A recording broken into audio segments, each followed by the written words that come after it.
Hello दोस्त, नमस्ते, प्रणाम। मैं हूं आपकी वंदना। स्वागत करती हूँ भाभी के चैनल पे आप सभी का। एक प्यारा सा ललनवा विवाह गीत लिखा है, कैसे लगेगा कमेंट बॉक्स में बताइएगा।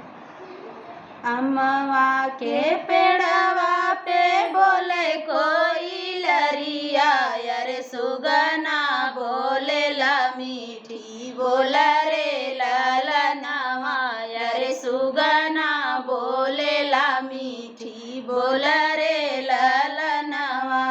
हम तुमसे पूछी लाया रे सुगनवा, यार कहाँ देख ले ससुर हमारा रे ललनवा, यार कहाँ देख ले ससुर हमारा रे ललनवा। देखे मैं देखे वही घनश्यामपुर बाजरिया, यार तोरे जोड़े गहना गढ़ावत रे ललनवा, अरे तोरे जोगे गहना गढ़ावत रे ललनवा। अमवा के पेड़वा पे बोले कोई लरिया, यार सुगना बोले ला मीठी बोला रे ललनवा, यार सुगना बोले ला मीठी बोला रे ललनवा।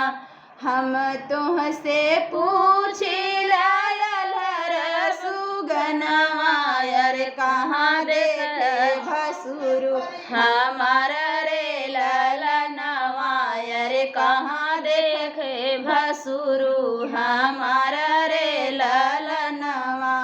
देखे मैं देखे घनश्यामपुर बाजरिया, यार तोरे जोगे चुनरी भी हसत रे ललनवा, यार तोरे जोगे चुनरी भी हसत रे ललनवा।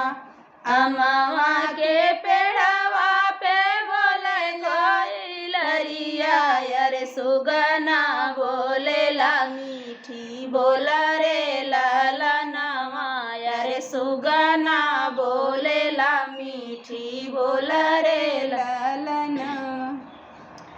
तो फ्रेंड, गीत कैसा लगा कमेंट बॉक्स में बताना और इस चैनल को ज़्यादा से ज़्यादा सपोर्ट करना।